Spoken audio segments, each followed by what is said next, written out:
We have Ross Island. Located on an island in India closer to Southeast Asia than India, the island is known for beautiful beaches, unique marine life, coral reefs, and largely undisturbed forests. But beyond the island's beautiful views and stunning wildlife lies a dark past. Ross Island is one of the 572 islands that make up the Andaman and Nicobar Islands. Now, the island is a ghost town where the remnants of a 19th century British settlement lie in ruins. In 1857, reacting to an unanticipated Indian revolt, the British Empire chose remote islands as the site of a penal colony, and Ross Island was one of them. The British first arrived in 1858 with 200 Indian convicts. The deadly task of clearing the thick jungle fell upon the inmates, while the officers stayed on the ships. Moreover, the development and town built at Ross Island began in 1858, and the prisoners were forced to build its buildings.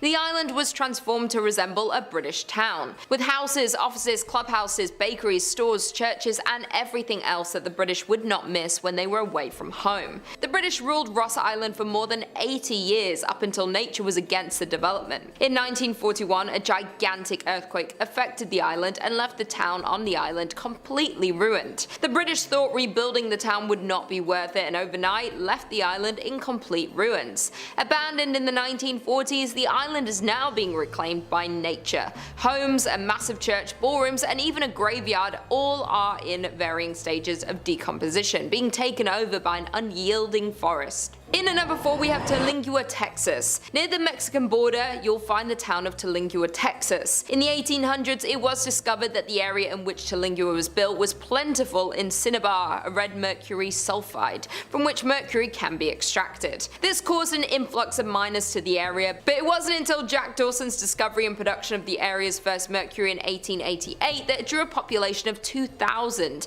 and by 1900 there were 4 mining companies in the area. When the Chiso's mining company opened in the mid-1800s, workers and their families quickly relocated to the Terlingua, Texas. The Chiso's mining company was founded and began operations in 1903 near Terlingua, Texas. The company specialized in the extraction of quicksilver and mercury. In 1799, Charles Harvard discovered that compounding the element produced fulminate mercury crystals, establishing its marketability. These crystals are useful in the production of gunpowder cartridges and shells. Mercury production had peaked during the First World War, but began to fall, thus Chiso's mining company had filed for bankruptcy and the miners began to trickle out. When the mine went bankrupt in 1942, Perry sold it and moved away. The population was around 3,000 at its peak, though it said that everyone up and left the municipality in the 1940s once the mercury was picked through. Thus, the once busy city became the ghost town we know today. It is now home to 110 people. By the end of the war, it was an abandoned ghost town. In at number 3, we have Kennecott, Alaska. It once flourishing town with businesses, shops, a train, and a lively community is now left as a ghost town. The town of Kennecott in Alaska was flooded with people after copper was discovered in 1900. After the discovery, a group of wealthy investors formed the Kennecott Copper Corporation to mine the mountains above the Kennecott and Root glaciers. In the 27 years the mine was in full operation, the company and town grew significantly in fortune and people, and at its peak Kennecott employed 600 people. But by 1938 the copper was mostly gone, the mine was shut down and the town was left abandoned. The town was abruptly abandoned by its citizens, leaving most of their possessions behind. Since the middle of the 1950s, the place had been completely deserted, with the railroad discontinued service that same year. Reports of ghosts along the abandoned tracks of the Kennecott train have been claimed for decades, while other visitors report having seen old tombstones along the route of the tracks, though the gravestones then vanish by the time the visitors make their return trip. Others have reported hearing disembodied voices and phantom children laughing. Reportedly, a 1990s construction project were halted after workers were scared away by the creepy sounds and unexplainable events.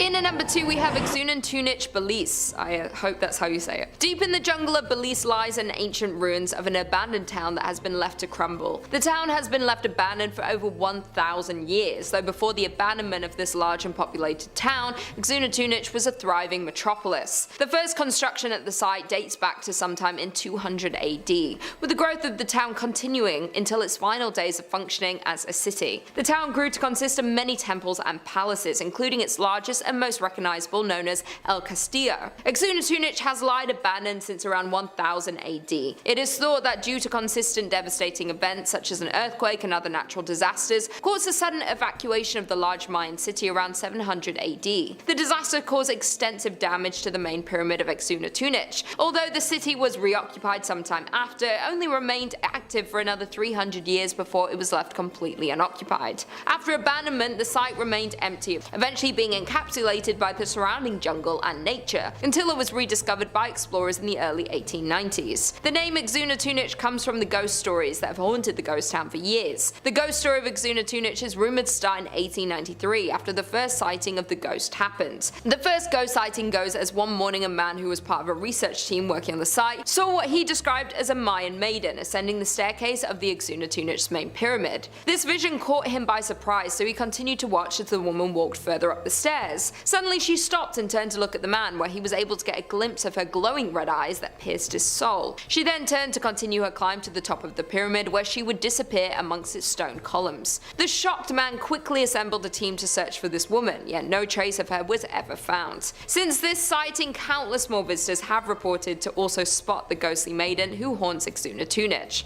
She is always described to be ascending El Castillo's stairs. To this day, the sightings and reports from visitors continue. The ghost frequency is what gives Xunantunich its name, which translates to the Stone Lady in the Mayan language. Some believe that this Mayan maiden have formerly lived within the city many years ago. Others believe that she was a human sacrifice, trapped to relive her last moments of ascending to the top of the pyramid where her ritual would have been conducted. Then there are a few who believe her to be some sort of ancient godly spirit linked to the site and the Mayan culture. And finally, in at number 1 we have Calico, California. The ghost town of Calico can be found in California, midway between Barstow and Yermo. The beginning of the town started in 1875 and was built under the impression that there were prospects for silver in the Calico Mountains. But in the spring of 1883, many of the local miners left Calico when borax was discovered 3 miles east at Borate. Though Calico again boomed in 1884 as additional silver discoveries were made. Gaining a population of some 2,500, the town supported 24 saloons and gambling dives that never closed, as well as more establishments such as the church, public school, dance school and a literary society, along with dozens of retail businesses. By the late 1800s, Calico was bustling with prospectors searching for their fortunes, and the Calico mining district became one of the richest in the state. Calico's final decline began when the price of silver fell in the 1890s, but the break production kept it alive, even through the panic of 1906. They tried to hold on, and borax for a time substituted for the shiny metal that had been the Calico's fortune. Calico kept churning out valuable minerals until it finally exhausted its supply in the 1920s. Calico was soon abandoned and left to gradually decay in the desert sun until little remained, but in 1951 it was purchased by the Walter Knott, an ex-miner, and rebuilt as a modern ghost town. He restored the town to mostly how it was, in certain cases rebuilding some of the old structures as they were back in the 1880s. Considered one of the top haunted locations in California, Calico has its fair share of ghost stories, when one of the most active and known ghosts of the abandoned town is Lucy Lane. Lucy is often seen in a black lace dress walking back and forth between her home and store. Others have allegedly seen phantom school teachers and other residents who have been known to grab visitors' legs or pinch their ankles. Some visitors have also reported seeing a floating red light inside the buildings, while other visitors have reported extreme cold spots throughout the mine and an eerie feeling in various places of the town. Number 5. The John Zaffis Museum. For someone like John Zaffis, opening a haunted museum was always in the cards. It was practically destiny. Few people can claim to come from a legacy of haunted museums, but Zaffis can, since he's the nephew of Ed and Lorraine Warren, America's most famous and oftentimes controversial demonologists. Growing up with a large fondness for his aunt and uncle's work, Zaffis developed a love of the paranormal from an early age and saw fit to try and carry on his relatives' work after their passing, opening his own collection of haunted relics the same way that the Warrens did. And what a collection of weird relics Zaffis has picked up. I'll shout out a couple of the cooler ones. The highlight for me has got to be this sword that was used to conjure black magic, and the sword is in like all of the promotional imagery, so it's got to be be pretty good. Check out this photo of Zaffis where he looks like a dark wizard who's also a fantasy author. Among the blade are things like a cast iron skull that was used in occult rituals, plenty of haunted dolls and idols, an ornate elk skull thought to be used in something evil, and loads more. Zaffis does point out on the website in the frequently asked questions section not to worry too much about being exposed to this stuff, as everything that's brought into the collection is blessed before taking residence. Although they do make a small warning on the website that there is a teeny tiny small chance that any residual evil might attach to you in the museum. So, I don't know, make sure to wash your hands with hand sanitizer or holy water on the way out. I can't not include this, by the way, but the website also states that if Zaffis believes personally that any of the items in the museum have become too evil or too haunted to remain safe for public display, he throws it into an unspecified body of water. So if you're looking to start a collection of slightly used haunted relics on the cheap, I'd just check out the surrounding bodies of water to the museum. Now, unfortunately, John Zaffis' museum is currently closed. Hey, this list was about ones that had to be abandoned, right? Can't come as too much of a surprise. But for those who are hoping to get a good up-close personal look at these cursed relics, Zaffis says he's been searching for a new location for the collection. Hopefully somewhere with some good ventilation, you know, really let all that evil air flow. And hey, if you're looking for more videos about haunted museums, haunted objects, haunted dolls, haunted everything really, we've got all more than that in spades. So stay subscribed to Top 5 Scary, keep the screams coming all night long. Let's keep going. Number 4, the Museum of Medieval Torture Instruments. Pack up the whole family and make sure to stop by at the gift shop for the Museum of Medieval Torture Instruments. Don't worry, there's something for everybody here to enjoy. Make sure you take home the miniature guillotine. One quick look at their website is particularly illuminating. Our main product is emotion, boldly proclaimed as their slogan. Yeah, well, agonizing pain is definitely an emotion, so I can't disagree there. The Museum of Medieval Torture Instruments really is exactly what it says on the tin. It's a massive collection of real historical relics and replicas serving to highlight some of the most disgustingly creative works of engineering ever invented. The kind of stuff that would make Jigsaw and his funny little puppet blush with anticipation. The museum's goal is to remind us just how truly unimaginably cruel human beings are capable of being to each other, and the lengths to which we will go to attain such horrid ambitions. The phrase, "those who don't learn from history are doomed to repeat it," comes up a whole lot on the museum's frequently asked questions page on the website, which is good. So come, learn a bit from such classics like the Rack or the Brazen Bull, so you don't accidentally end up repeating those. I don't think I can even possibly describe what either of those horrifying things do without getting this channel permanently flagged. So if you're curious, maybe take the worst Google trip of your life, or go up and visit the Museum of Medieval Torture Instruments. They've got locations all over the States for your pleasure, and there's even one in Europe, but I'm pretty sure that's a different one. The one I'm talking about right now is the American one. The one in Chicago even offers a ghost hunting tour, as some guests believe there are residual spirits tied to some of the more grisly equipment kept in the dungeons. Guests are invited to spend the night on their own accord or with the safety of a tour guide to try and uncover any of the spirits that are said to be still living there, including an old executioner named Thomas who loves his work so much he just never left. Sheesh. Nearly 1,000 years and he still doesn't take a day off. Some people just love to have their nose to the grindstone, or to forcefully shove someone else's face into the grindstone. To each their own. Number 3, the Penang War Museum. I think it's a very good sign that your museum is a friendly, welcoming place. If you Google it and the first results are an article called "The Horrors on Ghost Hill," and a listing for an IMDb episode for a series called "I Wouldn't Go There," featuring your museum. It's either really hurting or really helping the tourism there. Well, if those warning signs weren't enough to deter you, enter the Penang War Museum, my little ghouls and goblins. It's been described as one of the most haunted spots in Asia, flat out. The Penang Museum is built atop the grave of an old army fort built by the British in the 1930s, but was taken control by the Japanese in the late 30s in World War II, and used to house prisoners for as long as the prisoners lived, which was usually not very long, if the site of the guillotine is anything to go by. After the end of the Second World War, the place had become totally abandoned, until it was retrofitted to become a museum, and serve as a reminder of the grim reality of war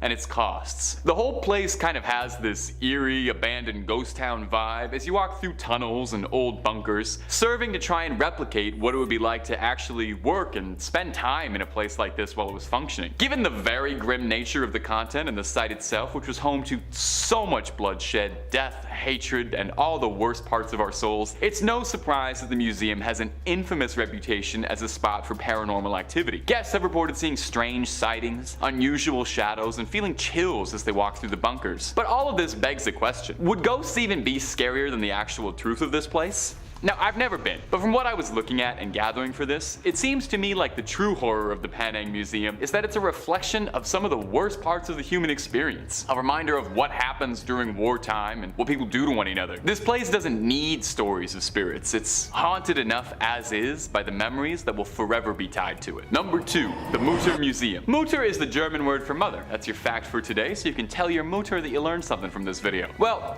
this isn't a museum for moms or about moms, although they're more than welcome to come. The Mutter Museum in Philadelphia isn't quite like the other museums on this list. It's not particularly known for being paranormal or haunted, but rather it's a collection of medical oddities and curios all arranged behind cabinets in a very clean, professional manner. It's not known for vengeful spirits or anything walking the halls, but rather just home to an incredible amount of very creepy things in jars. Every picture of the place looks like something out of a mad scientist's lab, a background of a B horror movie set, that one weird place from that one Harry Potter movie, maybe I'm remembering that wrong. Amputated limbs float in jars next to organs, fetuses from all sorts of animals you can imagine, and more bones than you could possibly shake a femur at. They got skulls of all kinds. They got skulls for days. They got an entire wall dedicated solely to the skulls of criminals, and all sorts of broken skulls in disarray, eaten by tumors or other lovely diseases. If you're looking for skulls, they have got skulls. They've got a collection of famous remnants, Albert Einstein's brain, if you want to see if some of that rubs off on you. Grover Cleveland's famous tumor. Well, we all love Grover Cleveland's tumor. Pack the whole car up. Let's go see that. You know, fun stuff. Now, guests who visit the Mutter Museum do pretty frequently complain of feeling dizzy and uneasy while wandering through the collection, but whether or not that's because of some poltergeist or spiritual influence, or because you're wandering through a 6,000 square foot room looking at hundreds of brains, bones, and disembodied organs in jars, is up for some debate. I know just reading about this thing already makes me feel kind of squeamish, makes my stomach feel all churny. I wonder if they have a little cafe in this one, like most museums have. You think anybody's eating there? And number 1, the Museum of Death. The Museum of Death. Well, I wonder what sort of topics they enjoy covering at the Museum of Death. I bet they have an absolutely illuminating look at pre-Raphaelite art of the late 19th to early 20th centuries. They don't? What? No, at the Museum of Death, opened in Hollywood in 1995, which was opened by a married couple with the intention to make people happy to be alive. Whew.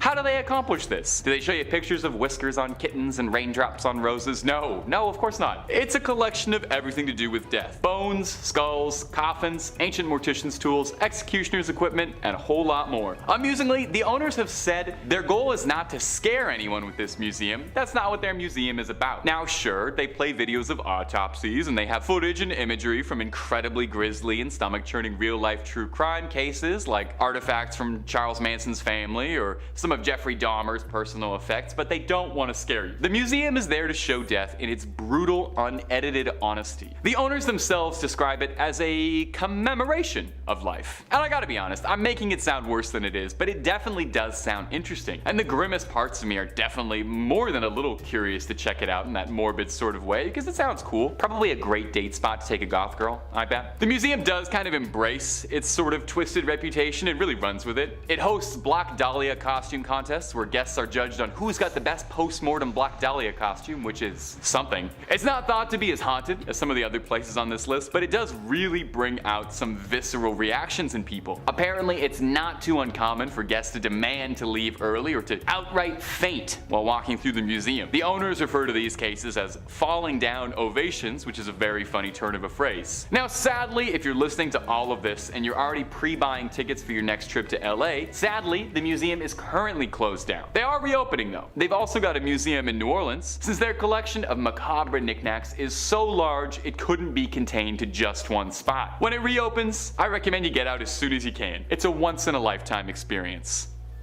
Coming in at number 5, we've got the Graun Church Tower. Take one look at this ominous tower poking out of the water and tell me it's not cursed. or filled with treasure, and the treasure's cursed. Sure, it's a church, and churches are places of peace and light, but this one has a tragic story behind it. It was once a lovely place of worship located in South Tyrol, Italy. Folks would come and participate in some pretty average church activities. However, in the 50s, major change was on the horizon. The town needed a new source of energy. In the end, they decided that building an artificial lake would be the way to go. They filled a wide expanse with water and ended up flooding the church. I suppose it was cheaper just to leave some of the buildings as they were instead of demolishing them first. The result is stunning and a little bit ominous. These days, you can see the bell tower peeking out from the top of the water. The rest of the church is down below, wallowing in the murky depths. It sort of feels like a water level in a video game with plenty to explore and frustration abound. I mean, imagine descending into the depths and wading through the many waterlogged chambers hidden below. There could be anything waiting down there. Spirits of wildlife that may have been caught up in the artificial lake. The long lingering ghosts of old churchgoers doomed to float about.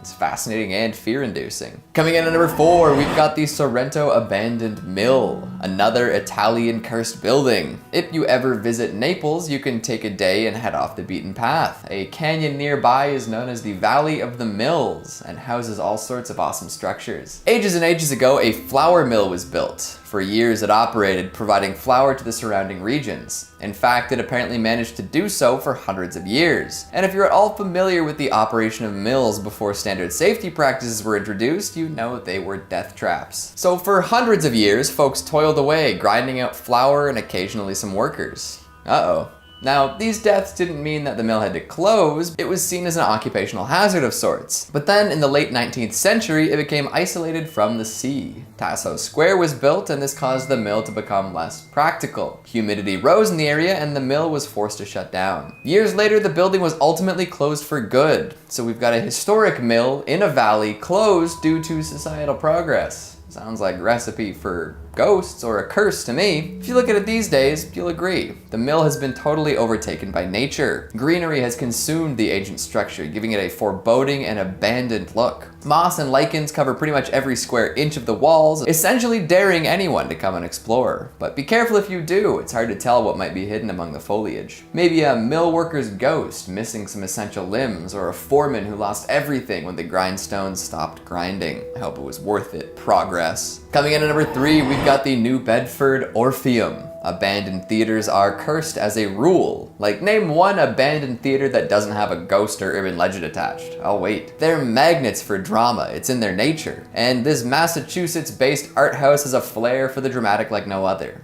Get this, it opened on the same day that the Titanic went down. Talk about a hot start. It operated for a few decades, showing movies and hosting cultural events. The Orpheum was a staple of local culture at the time. However, in 1958, it closed its doors. Not for good, mind you. It would still open on occasion for extra special events and was even used by a tobacco company as storage for a little while. But these days, the Orpheum is still and silent. Ghostly, even. A peek inside will reveal a gigantic, sprawling space, complete with mezzanine, private boxes, and faded murals. The peeling paint and crumbling plaster add to the spooky ambiance. A total lack of audience for ages makes for an echoey good time, too. It's everything an old theater should be, including the creepiness. It's decrepit without being condemnable, which has led the community to rally behind efforts to reopen it. However, none of these have been very successful. It seems like the curse extends out, hitting the folks who would even attempt to resurrect it. Would you take a seat in the audience, or are you scared of seeing an unscheduled show? Coming in at number 2, we've got the Sathorn Unique Building. A monument to what could have been, the Sathorn Unique Building is an interesting case. What was supposed to be a luxurious, high-rise apartment building ended up being an abandoned husk. Perfect for urban explorers. Back in the 90s, a magnificent tower was planned. It was to be 47 stories tall with over 600 units, housing all sorts of high rollers in Bangkok. Unfortunately, construction had to stop during the 1997 Asian financial crisis. The building itself was about 80% done, but would never be finished in its entirety. Plenty of money, materials, and man-hours were sunk with nothing to show for it. Well,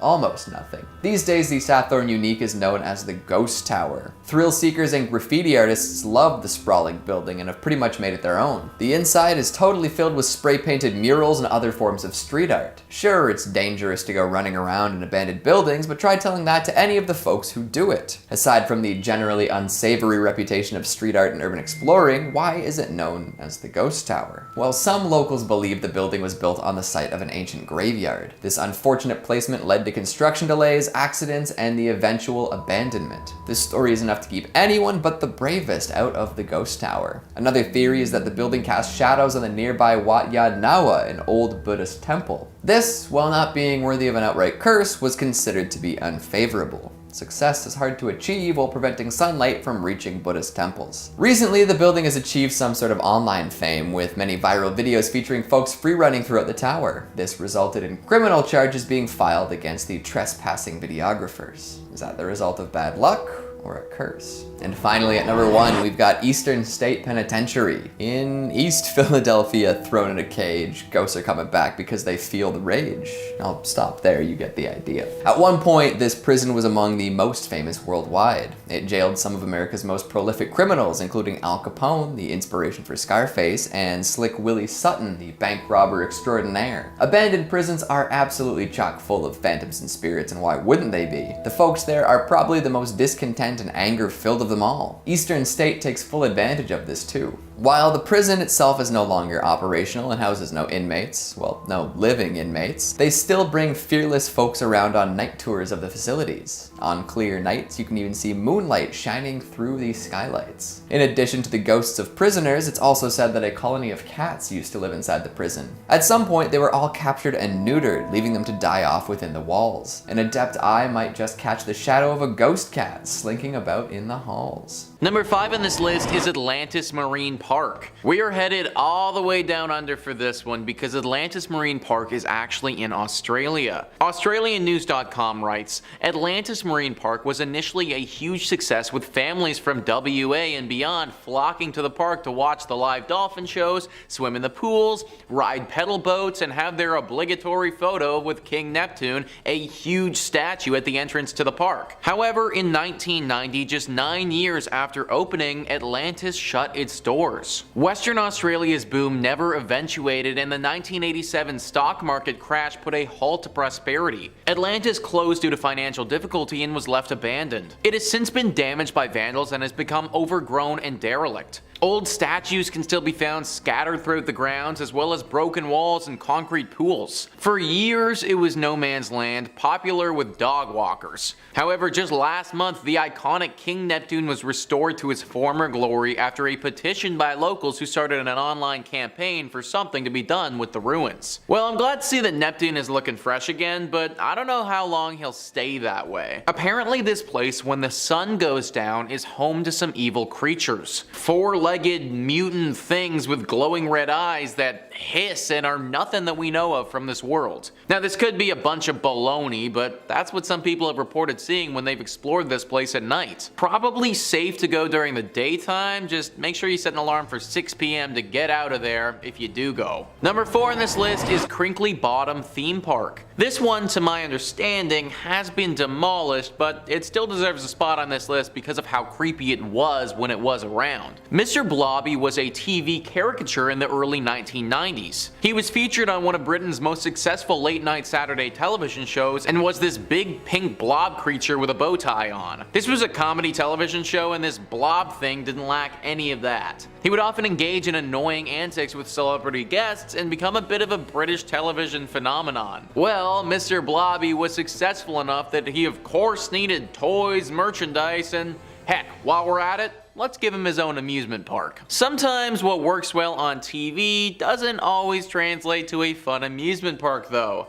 Crinkly Bottom was what they called it, and it opened up in 1994. This annoying sidekick's popularity didn't last forever though, and this amusement park's life was very short-lived. The place shut down in 1996 because it simply was not making enough money. Then it faded away into obscurity and everybody forgot about this interesting little business venture. That was until 2009 though, when some urban explorers stumbled upon it again. The once bright and beautiful Blobby Land looked like something straight out of a horror film. It was warm worn and gross and just reeked of evil. Animals had taken up residence there, and based on how the place looked, it wouldn't have been surprising if some sketchy characters once did business there too. You can't visit it now because it's demolished, but you really shouldn't have been going when it was around anyways. Number 3 on this list is Boblo Island. I had to include Boblo Island on this list to give a bit of a shout out to Ontario, where your boy grew up. Boblo Island was wildly successful for a time and operated for nearly a century. As with a lot of places on this list though, it couldn't seem to power through the 90s and had to shut down.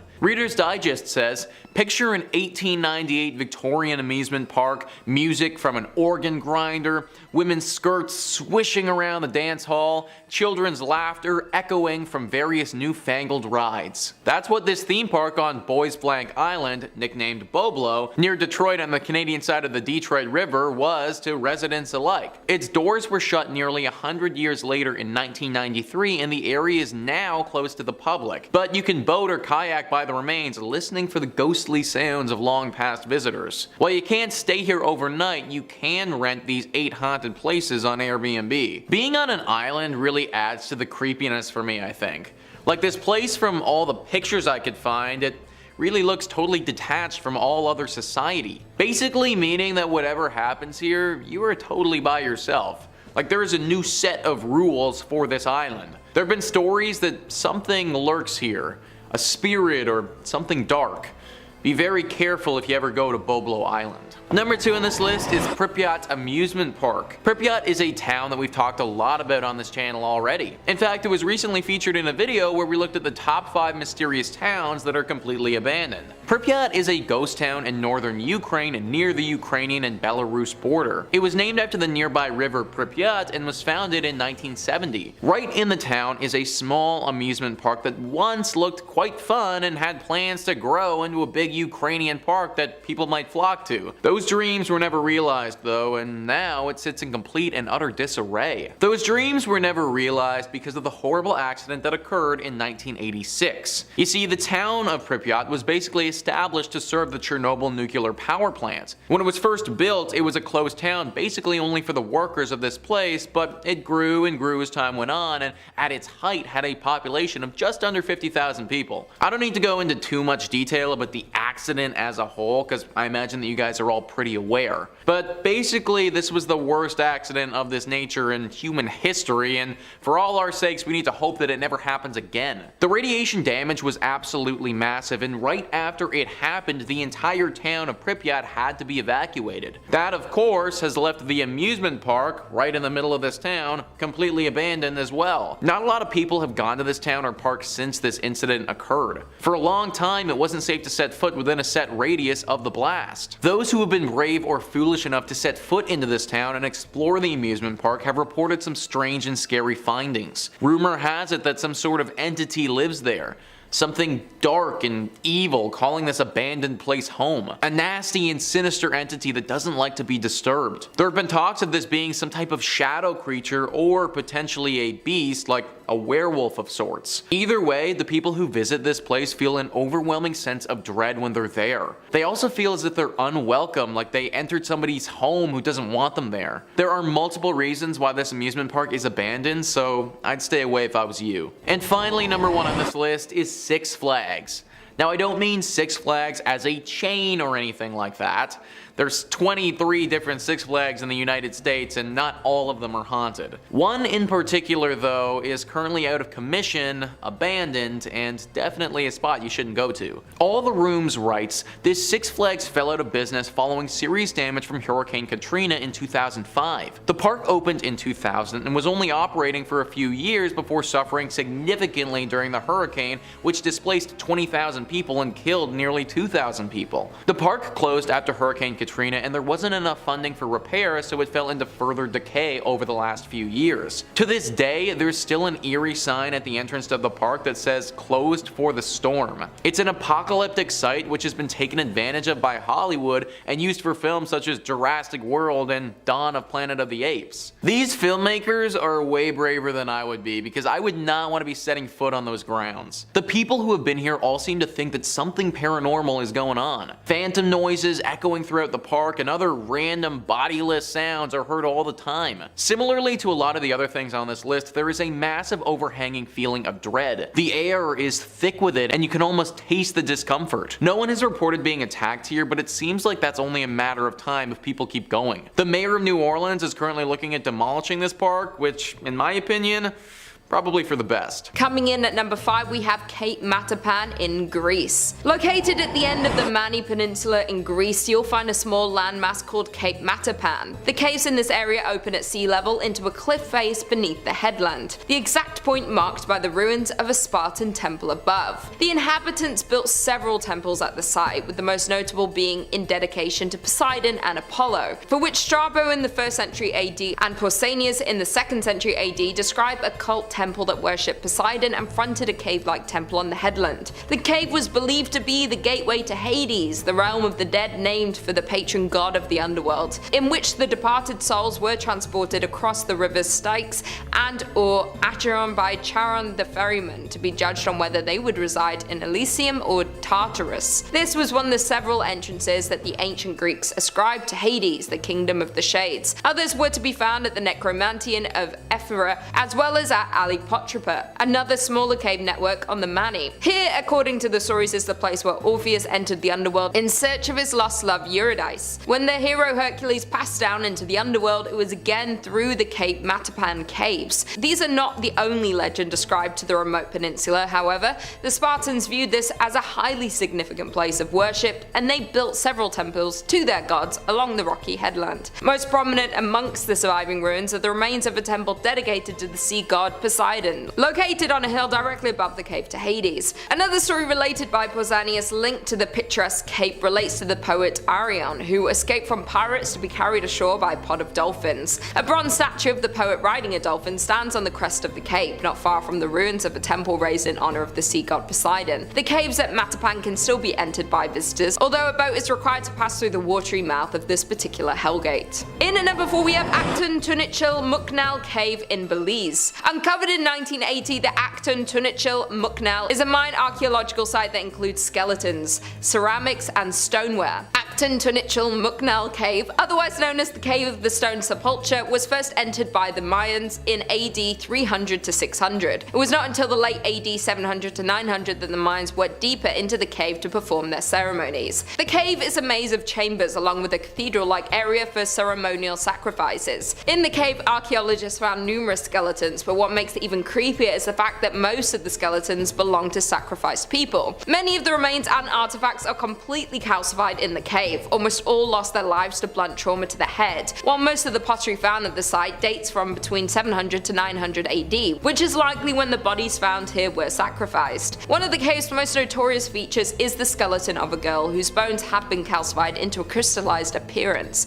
This skeleton is known as the Crystal Maiden. It is unknown what the circumstances of the sacrifices were, though some believe they were to appease the rain god Chak, or possibly the gods of the underworld. Another theory holds that these were believed to be witches, possibly suffering from some kind of mental or physical ailments, and that leaving them unburied in the cave would ensure that their spirits were trapped there. Therefore, from the location to the remains that were found and rituals that were performed here, it's safe to assume that this might just be one of the places that the devil may be hiding. In at number 3, we have the Gates of Guinea in New Orleans. According to Voodoo mythology, the newly dead are sent to a kind of purgatory before traveling to meet their ancestors in the deep waters. Known as Guinea, this realm is presided over by the notorious Loire, who goes by the name of Baron Samedi. Often depicted as a skeleton in corpse paint dressed in a top hat and tails, the Baron is a powerful symbol of death and rebirth, guarding the crossroads which form portals to other worlds. The most important of all these portals are the Gates of Guinea themselves. While some followers of Voodoo interpret the 7 gates as a spiritual metaphor, others believe them to exist in the physical realm. One of these stories locates the gates in New Orleans. To enter Guinea, it is said that one must open the 7 gates in the correct order. There are tales of Voodoo practitioners opening the gates of Guinea to reclaim the souls of the dead. Souls in this lost land are also considered to be at high risk from hoodoo magicians, who have the power to reanimate them as zombies. Although the exact locations of the gates have never been disclosed, there have been oblique suggestions over the years that a clue may lie in the Vervi, or summoning sigil of Baron Samedi himself. Appearing as a crucifix surmounted by 7 stars, the symbol might indeed serve as a map of sorts, once aligned over the crossroads of Canal Street and Basin Street in the city city's French Quarter, the stars of the levee seem to fall on notable surrounding cemeteries. Therefore, it's not too uncommon to believe that this might be the spot the devil is hiding, with all the talks of spirits, the Baron, and the underworld at this location. In at number 2, we have the Seven Gates of Hell in Pennsylvania. In a quiet little backwater of York, Pennsylvania, one finds Helm Township, by all accounts a pleasant, friendly town and unremarkable were it not be for the rumored existence of a gateway to hell in a nearby forest. One of the better known legends tied to the location is that an insane asylum on the town's outskirts which supposedly burnt to the ground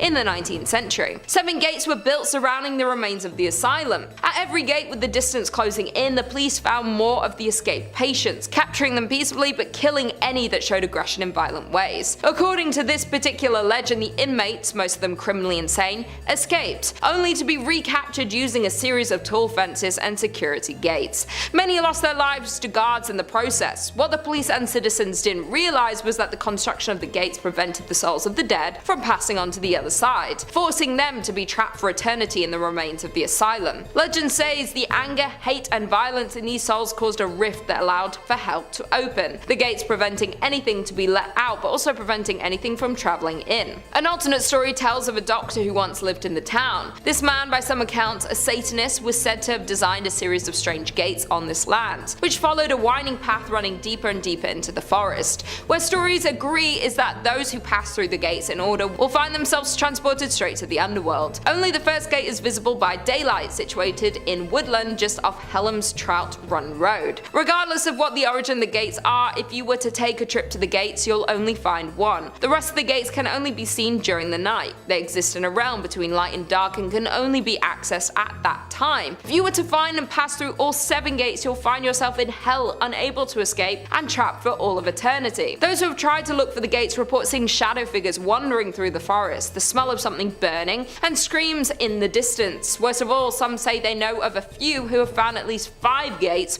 but went off looking for the 6th, they never returned. And finally, in at number 1, we have Pluto's Gate in Turkey. Known as Pluto's Gate or Plutonian in Greek, the archaeological site in southwestern Turkey was discovered in 2013 after following the route of a thermal spring. The site matches closely the description of the temple to the underworld that disappeared in the 6th century. The most notable feature of this gate is that deadly vapor still is blown out of the gate. Additionally, this location was once used in ancient rituals to the gods of the underworld and still claims the lives of unfortunate birds who get too close. An archaeological dig revealed the remains of an ancient temple situated on a thermal spring, long believed to have been a gateway to hell. This well-documented temple of Pluto disappeared from record sometime around the 6th century. Amongst the distinguishing features of this particular gate are the toxic fumes that waft out from the tunnels beneath. In times of antiquity, these were often inhaled by the priests of Pluto, promptly sending them into hallucinogenic trance states. Writing at some time around the year 0 AD, the Greek philosopher Strabo claimed that any animal that passes inside meets instant death. Even now, the poisonous vapors claim the lives of birds that fly or nest too close to the ruins. Only the eunuchs of Cybele, an ancient fertility goddess, were able to enter the Hellgate without any apparent damage, the report said. With the mysterious deadly vapor and ancient rituals, the gods being transformed at this location, it's not hard to believe that the devil may just be lurking deep within the temple. Number 5. Eastern State Penitentiary. Starting off the list is Eastern State Penitentiary. It was a prison built in Philadelphia that wanted to stand out from the rest of the American penal system, trying out a new method of punishment called the Pennsylvania system. Well, do tell, what is the Pennsylvania system? It's not pleasant and has absolutely nothing to do with cheesesteaks. The Pennsylvania system refers to imposing the prisoners to solitary confinement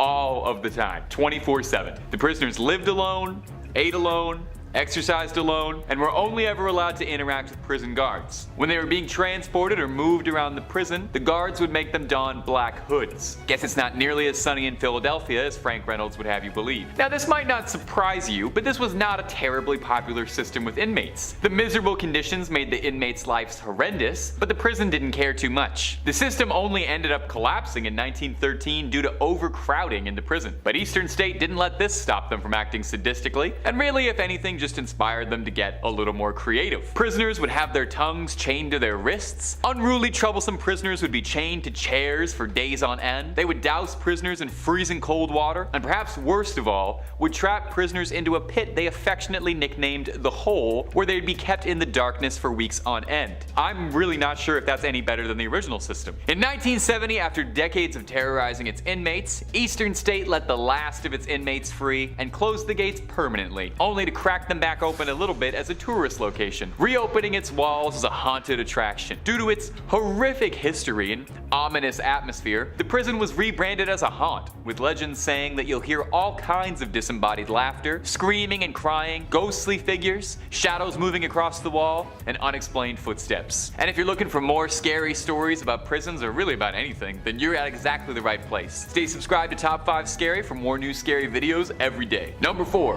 Ohio State Reformatory. Ohio State is the picture of a perfect prison. I mean, literally, it was the set for the Shawshank Redemption, so it's kind of a big deal in the prison world. The prison first opened its gates in 1890 and was initially an intermediate penitentiary, a facility for first-time offenders who were deemed too violent to be in other prisons. The inmates were taught basic trades for release and reintegration. However, the prison population started to swell too much by the 20th century, and the reformatory was forced to accept inmates convicted of serious crimes. While day-to-day operations weren't too terribly out of the norm for any other prison, one event in the 1930s may have contributed greatly to the paranormal rumors surrounding it. In the late 1930s, a riot broke out in the East Cell Block, and as punishment, the guards rounded up 120 rioters to share 12 solitary confinement cells together for a week without any food or water. Obviously, this led to multiple prisoners passing away, and even more being broken down to the point of madness. Just outside the prison stands 215 numbered graves, a monument to all the horror that the prison had experienced over the years. Since then, the prison itself has reformed,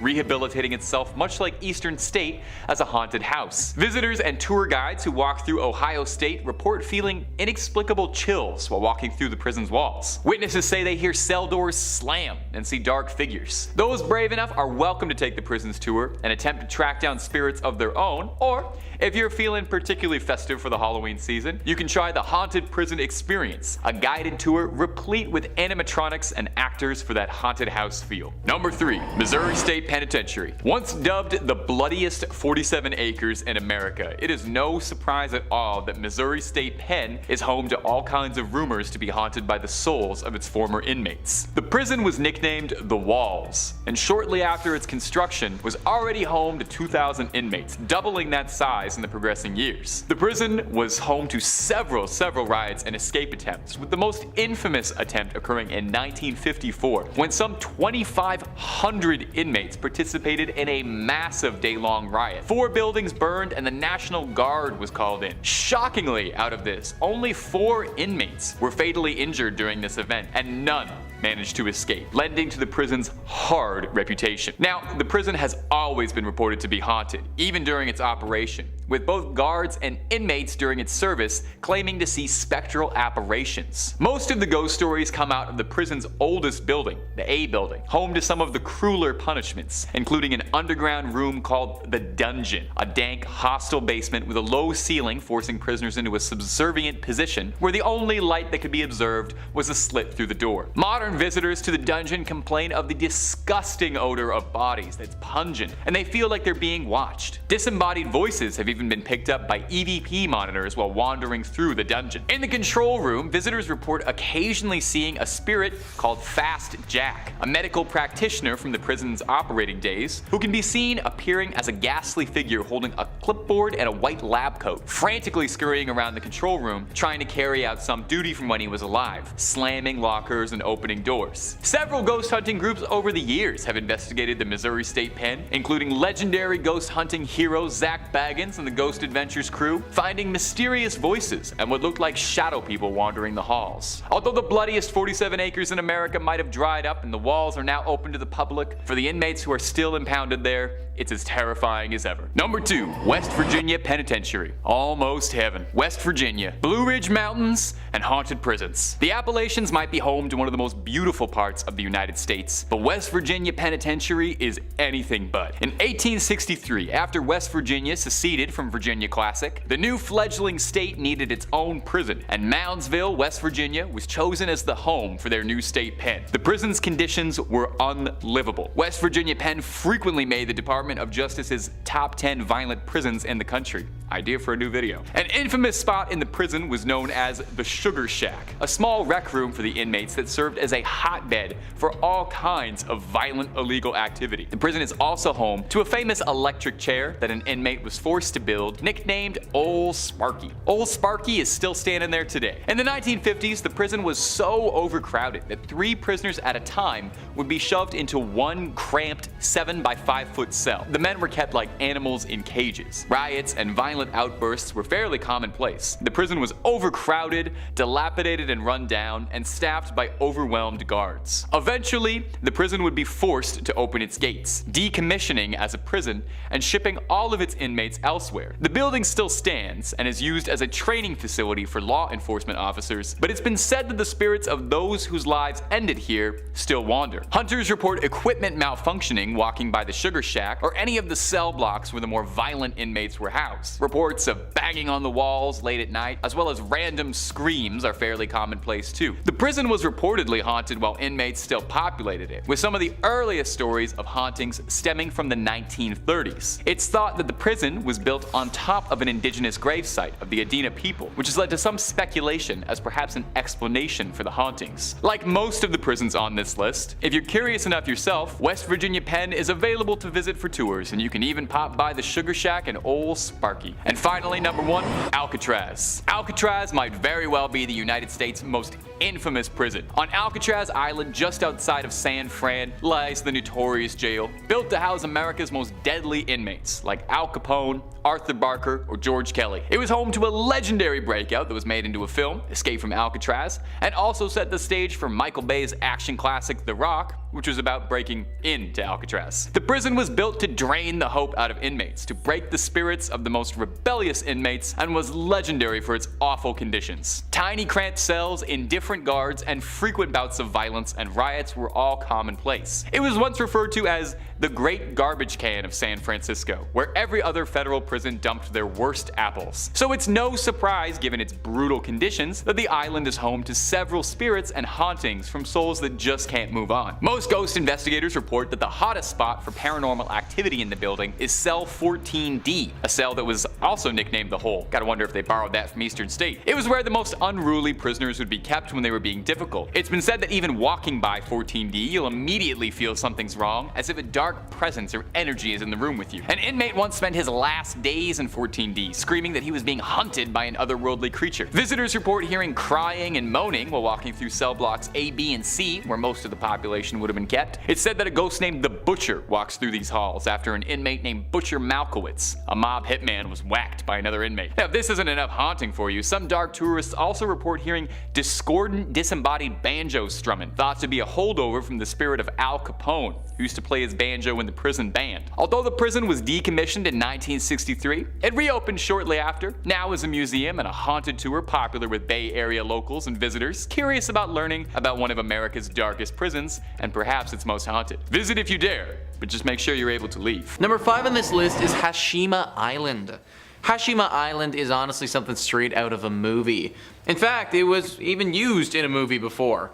For those James Bond fans out there, this island was where the villain in Skyfall had his evil lair. The History Network writes, Hashima Island is a vacant labyrinth of crumbling concrete, sea walls, and deserted buildings, yet it was once among the most densely populated places on the planet. The small island off the coast of Nagasaki was first settled in 1887 as a coal mining colony. It was later purchased by Mitsubishi, which built some of the world's first multi-story reinforced concrete buildings to house its bursting population. Hashima remained a hive of activity for the next several decades, especially during World War II, when the Japanese forced thousands of Korean laborers and Chinese POWs to toil in its mines. By the 1950s, the 16-acre rock was packed to the gills with more than 5,200 residents. Most workers found the cramped conditions unlivable, and the city was promptly abandoned after the mine closed closed in 1974. 40 years of neglect have left Hashima a dilapidated ruin of collapsed staircases and condemned apartments. Many of its high-rises are still filled with old televisions and other relics from the mid-20th century,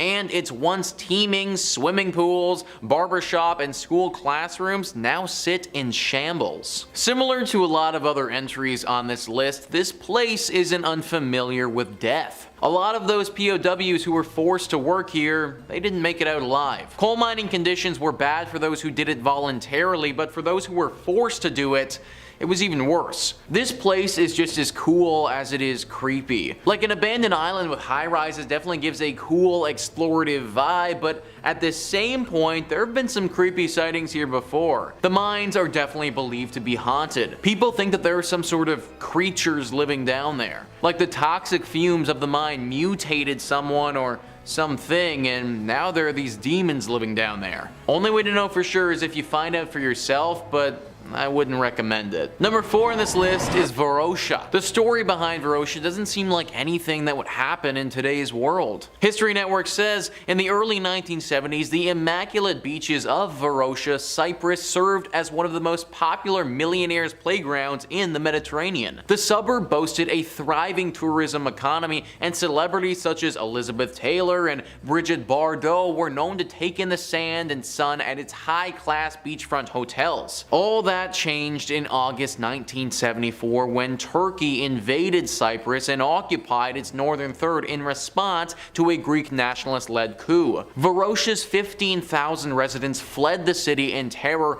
leaving their valuables and livelihoods behind. Most assumed they would return once the fighting stopped, but ongoing political strife has seen Varosha waste away behind a heavily guarded barrier ever since. The few intrepid explorers who had ventured into the no man's land described the resort as a crumbling ghost town. Trees have grown through the floors of restaurants and homes, and most of the former residents' belongings have been looted or destroyed. What is left stands as a spooky time capsule of the 1970s, including bell-bottoms and shop windows and 40-year-old vehicles still parked at car dealerships. Imagine fleeing your home with 15,000 other people and then just literally never being able to go back. We currently live in a society where, for the most part, we feel pretty safe and in our routines. But when you hear about something like this, it just puts life in perspective. That's how quick our entire lives can change and be totally uprooted. In a matter of minutes, we've lost our homes, our jobs, our money,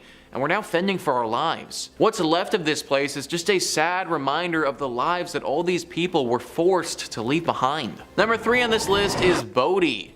Bodie is a small ghost town located in California. This town was once a booming little community back in the late 1800s. Eventually it busted though, and by the 1940s the last few residents had to clear out because no one was coming anymore. It was a town for gold-crazed prospectors and sounds like something right out of a Western classic. The town was known not only for its gold, but also its drunken shootouts, brothels, gangsters, and drugs. It feels like the type of place that you would go to in Red Dead Redemption or something like that. It was actually known to many around the area as the Sea of Sin because of all of this. Eventually it just ran out of money though, and slowly everyone had to leave. It's one of the most well-preserved ghost towns in the world though, and gives visitors a very clear picture of the darker side to the west back in the day. If you ever had dreams of being a Western cowboy gangster, then this is definitely the town for you. Number 2 on this list is Pripyat. Pripyat is located in Ukraine and definitely checks all of the creepy abandoned boxes. It's one of the main places that got affected by the nuclear accident that happened at Chernobyl. Back in 1986, the power plant had a horrible disaster, and the 49,000 people who were living in this town, they all had to leave. Anyone who was left behind or didn't go would have died soon after from the radiation poisoning. Many of the people who did leave had to deal with horrible health ramifications anyways, because that's just how bad Chernobyl actually was. Now the town is left completely abandoned and in ruins. Nature is slowly taking control of what we've left behind. There was a small amusement park that once stood here, and it's now a picturesque scene from a post-apocalyptic movie. Everything about this town screams creepy. Not to mention the fact that people have talked about potential mutant creatures living here. That hasn't been confirmed, but it's definitely heavily rumored by the locals. We still aren't allowed to go here for long periods of time because of the radiation poisoning, and it may actually take centuries before it can be settled in again. And finally, number 1 on this list is Oradour-sur-Glane. This once bustling French town is just a mass of rubble now after being completely decimated during World War II. The History Network says, on the afternoon of June 10th, 1944, the village of Oradour-sur-Glane was the scene of one of the worst massacres of French civilians during World War II. In what is believed to have been an act of revenge for the town's supposed support of the French resistance, a German Waffen-SS detachment rounded up and murdered 642 of its residents and burned most of their homes to the ground. Only a handful of people managed to survive by playing dead and later fleeing to the forest. A new Oradour-sur-Glane was built nearby after the war ended, but French President Charles de Gaulle ordered that the burned out ruins of the old town be left untouched as a monument to the victims. The facades of dozens of brick buildings and charred storefronts still remain, as well as graveyards of rusted cars and bicycles, scattered sewing machines, and unused tram tracks. 642 residents. This just goes to show how horrible World War II actually was. 642 innocent people were killed on June 10th that day, and honestly guys, I didn't even know about this incident until I started researching for this video. Atrocities of this nature were simply commonplace during that time, which is just terrible to admit. Obviously, this abandoned town is teeming with paranormal activity and is one of the saddest and darkest spots in all of France. People who have been through here have explained that sadness is literally palpable. The air grows thick and heavy, as if there are other presences around you that you can't see or touch. Several apparitions have been reported here, as well as a deep fog that comes over the town very suddenly and without warning. Based on what happened here so many years ago, it's no wonder that this place is abandoned. Coming in at number 5, we have Six Flags New Orleans. Six Flags is a 140-acre abandoned theme park in New Orleans. It first opened in 2000, but has been closed since it was seriously damaged by flooding during Hurricane Katrina on August 29, 2005. Despite various proposals to redevelop the site, it has remained abandoned, overgrown with plants, infested with wildlife, and in poor condition. Trespassing is prohibited, yet videos and photos of the site keep surfacing over the years from urban explorers and thrill seekers. As a result, city officials have become more diligent in securing the park and banning tours. As of today, there is still a creepy sign at the park entrance which reads, "Closed for the storm." The site remains abandoned and is the perfect location for a movie set, with movies like Jurassic Park and Dawn of the Planet of the Apes using it as their backdrop. Coming in at number 4, we have Pripyat Amusement Park, Chernobyl, Ukraine. The Pripyat Amusement Park is an abandoned park located in Pripyat, Ukraine. It was to be opened for the first time on May 1st, 1986, in time for the May Day celebrations. But these plans were cancelled on April 26, when the Chernobyl nuclear disaster occurred a few kilometers away. Constructed under the Soviet Union, the amusement park includes 5 attractions: the iconic Ferris wheel, bumper cars, paratrooper rides, and a carnival shooting game. The park was briefly accessible to locals, but they were forced to evacuate as reports of dangerously high levels of radiation in the area started to emerge. Theories that the park hurriedly opened in the aftermath of the accident distract Pripyat residents from the unfolding disaster seem to be substantiated by the fact that some of the rides were never fully completed. In any case, the park, particularly the Ferris wheel, have become a new symbol for the Chernobyl disaster. Radiation levels around the park vary. The liquidators washed radiation into the soil after the helicopters carrying radioactive materials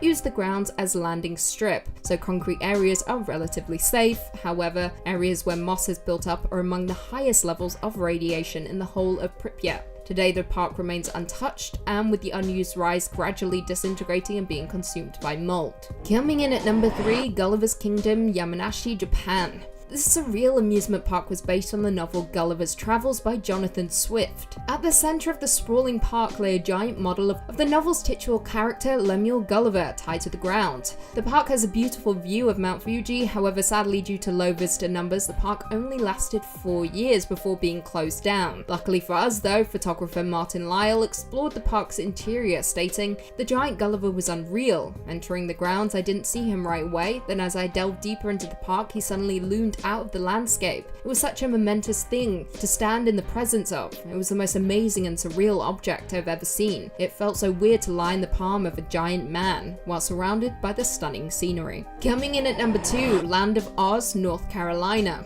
The Land of Oz is the theme park in the resort town of Beach Mountain, North Carolina. In 1970, it opened as a theme park based on the L. Frank Baum Wizard of Oz book by Caroline Caribbean Corporation. Based on the L. Frank Baum Wizard of Oz books by Caroline Caribbean Corporation under the guidance of Grover Robbins, who had been successful with Sweetsea's Railroad and designed by Jack Pentis. On Sunday, December 28, 1975, a fire was set to the Emerald City Amphitheater. On Sunday, December 28, 1975, a fire was set to the Emerald City Amphitheater and surrounding gift shops. 2 buildings were destroyed along with the park's offices, costumes, sound equipment, and props. There is some speculation that the fires were set by disgruntled employees. Now it would go on to be rebuilt and managed by a new company, however, it would never recover with the park officially closing in 1980. Urban explorers often visit the park, taking pictures and sometimes even stealing pieces of the yellow brick road. Land of Oz still opens its gates a few days a year around Halloween for visitors brave enough to explore. And finally, coming in at number 1, Dunblobin Crinkly Bottom Theme Park, England. Crinkly Bottom, also popularly referred to as Blobbyland, was the operating title for a series of British theme parks operating in the 1990s. They were created by Noel Edmonds, based on the fictional village of Crinkly Bottom, where the Noel's House Party TV series was based. 3 parks were operated under the Crinkly Bottom name in England by Edmonds' company, however all the parks eventually failed and were either closed or rebranded. The first park located in Cricket St Thomas was based around the existing wildlife park in the Cricket House Country Estate. The Crinkly Bottom Park was based around Mr. Blobby, with a Blobby-themed house called Dunblobin being the main attraction. The park opened back in 1994 and was popular for a while, however, a couple years later, Edmonds pulled out of backing the park, with it being rebranded to Cricket St Thomas Wildlife Park, and Dunblobin being closed and sealed off. In the 2000s, urban explorers rediscovered the abandoned Dunblobin house, which of course led to more people returning to Cricket St Thomas to see it. Today, there are a ton of rumours that the site is haunted, and ghost hunters often visit in hopes of catching something supernatural. Coming in at 5, Hashima Island, Japan. Hashima Island is an abandoned island lying about 15 kilometers from the city of Nagasaki in southern Japan. It is one of 505 uninhabited islands in Nagasaki Prefecture. The island's most notable features are its abandoned concrete buildings, undisturbed except by nature and the surrounding sea wall. While the island is a symbol of the rapid industrialization of Japan, it is also a reminder of its history as a site of forced labor prior to and during the Second World War. The island reached a peak population of 5,259 in 1959, and in 1974, with the coal reserves nearing depletion, the mine was closed and all of the residents departed soon after, leaving the island effectively abandoned for the following 3 decades. Interest in the island then re-emerged in the 2000s on account of its undisturbed historic ruins, and it gradually became a tourist attraction. The island is increasingly gaining international attention, not only generally for its modern regional heritage, but also for the undisturbed housing complex remnants representative of the period from the Taisho period to the Showa period. It has become a frequent subject of discussion among enthusiasts for ruins. Since the abandoned island has not been maintained, several buildings have collapsed mainly due to typhoon damage, and other buildings are in danger of collapse. However, some of the collapsed exterior walls have been restored with concrete. The island was formally approved as a UNESCO World Heritage Site in July 2015 as part of Japan's sites of Japan's Meiji Industrial Revolution, iron and steel, shipbuilding, and coal mining.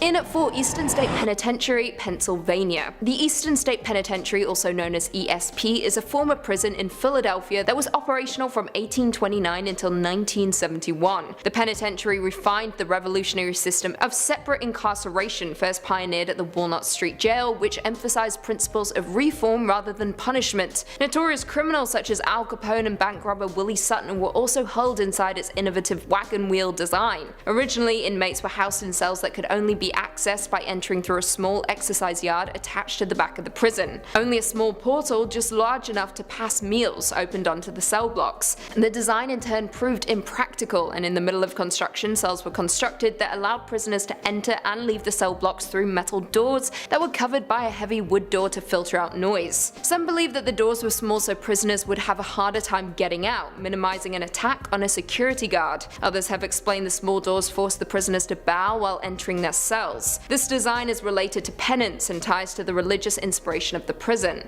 The prison was one of the largest public work projects of the early Republic and was a tourist destination in the 19th century. Visitors spoke with prisoners in their cells, proving that inmates were not isolated, though the prisoners themselves were not allowed to have any visits with family or friends during their stay. The prison is now abandoned, however it operates as a museum and historic site, open year-round. However, those who have visited have noted a weird presence inside its walls, and it is said that its former inmates haven't quite left the building yet. In at number 3, Aniva Rock Lighthouse, Russia. The Aniva Lighthouse was built by the Japanese in 1939 on a chunk of rock off the southern coast of Sakhalin just east of Russia. The island was largely uninhabited until the 1800s when both Japan and Russia became interested in annexing it. A ring of lighthouses were built on Sakhalin's rocky coast to signal incoming troop carriers and merchant ships. After around 50 years of sharing the island, the Russians annexed it all in the Second World War, causing 500,000 Japanese to be evacuated back to Hokkaido. In 1951, the Treaty of San Francisco was signed, officially handing tenure over to the Russians. Now the Aniva Lighthouse is abandoned, including its 7 stories of diesel engines, accumulator rooms, keepers' living spaces, radio facilities, storerooms, large clockwork pendulum, and 300 kg pool of mercury. The place now looks like the perfect location for a horror movie, with the building completely deteriorating upon the rock due to the force of the water and wind. However, if you want to visit, you can.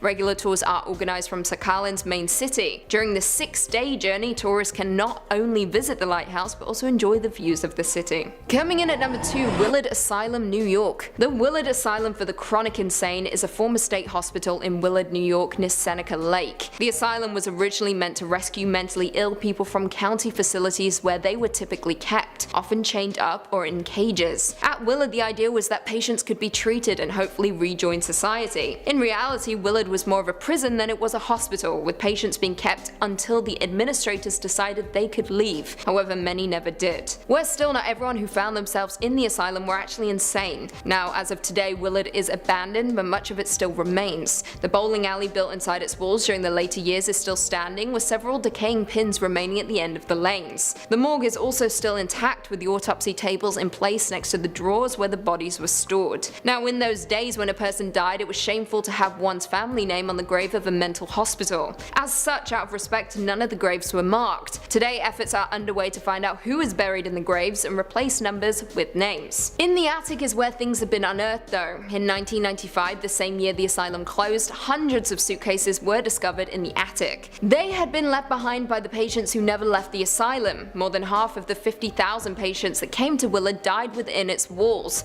making this building one of the scariest in history.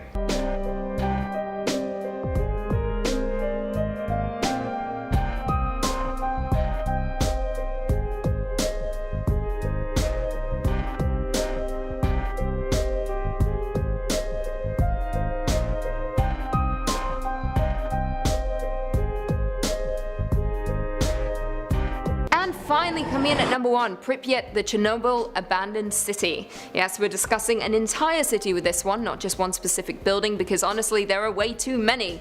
Pripyat is a ghost city in northern Ukraine near the Ukraine-Belarus border. The city was founded on February 4th, 1970 as the 9th nuclear city in the Soviet Union to serve the nearby Chernobyl nuclear power plant. It was officially proclaimed a city in 1979 and had grown to a population of 49,360 by the time it was evacuated evacuated on the afternoon of April 27, 1986, the day after the Chernobyl disaster. The Chernobyl disaster was a nuclear accident that occurred on the 26th of April 1986 at the No. 4 nuclear reactor in the Chernobyl nuclear power plant near the city of Pripyat in the north of the Ukrainian SSR. It is to this day considered the worst nuclear disaster in history and is one of only 2 nuclear energy disasters rated at 7, the maximum severity on the International Nuclear Event Scale. The accident began during a safety test on an RBMK type nuclear reactor, which was commonly used throughout the Soviet Union. During this test, a large amount of energy was suddenly released, vaporizing superheated cooling water and rupturing the reactor core in a highly destructive steam explosion.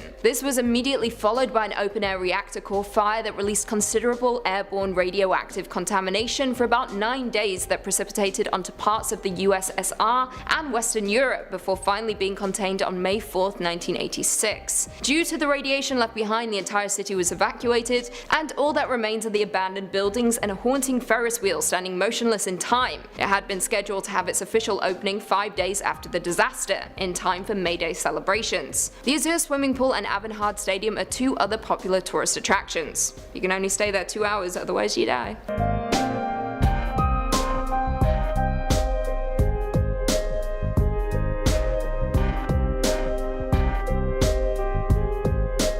Coming in number 5, Centralia, Pennsylvania. Sounds like a nice enough place, right? Who would abandon a prosperous coal mining community filled with interesting folks and a fun name? Well, anyone who likes to breathe things other than noxious gas. Oh, this one is less a mystery and more of a straight up fact, but the abandonment is super scary regardless of how you look at it. Way back in the day, Centralia was bustling. Rich veins of coal were discovered underneath the earth here, and folks were really excited to bring it up to the surface. What better way to make a profit? Unfortunately, this subterranean resource and favorite of Minecraft kids across the globe is also the reason for Centralia's downfall. The very same stuff that brought about plenty of business also made the town uninhabitable. Tragic, and maybe a nice little microcosm of the human experience. Apparently a landfill burn spread a little further than folks were expecting and ignited the underground coal. From an abandoned coal mine to the rich veins of black gold underground, this fire spread like, well, wildfire, scorching everything around. 140 acres of town, gone, just like that. A lot of it is still standing, but it's not safe to be around. The underground fires belch all sorts of horrid smoke, and many large sinkholes opened up due to the fire's influence. These days you might sense a presence or 2 while passing by, but don't worry, they're not ghosts, not yet anyways. Of the few thousand who used to live there, only about a half dozen remain. They refused to abandon their once lovely town, determined to live amidst the smoke and gas, the fire and flames. It doesn't look like the fires are going out anytime soon either. Some estimates see the blaze continuing on for a few hundred years, thanks to the constant supply of fuel underground. Coming in number 4, we've got Deception Island, Antarctica. Another wild and wonderful name. If I could choose to name the place I lived in anything, Deception would definitely be on the list. That's the kind of town that famous folk albums get named after, a place of legend for miles around. A place of rest perhaps, or place of mystery. Deception is often thought of as a negative thing. Nobody likes being lied to, but if it's done well enough, deception can achieve plenty of things. But I'm getting off topic. We should be discussing the actual abandoned place, full of mystery, full of danger. Deception Island was a long-used whaling station back in the day. Norwegian folks would post up there for long stretches of time, enjoying the island's safe natural harbor. Eventually it became known for its research potential, attracting all sorts of folks from Britain and Chile. Now, I know what you're all thinking. A research base out in the middle of deep freeze nowhere. Well, there's gotta be some sort of lunatic alien there, morphing into different shapes and eating everyone for breakfast, lunch, and dinner.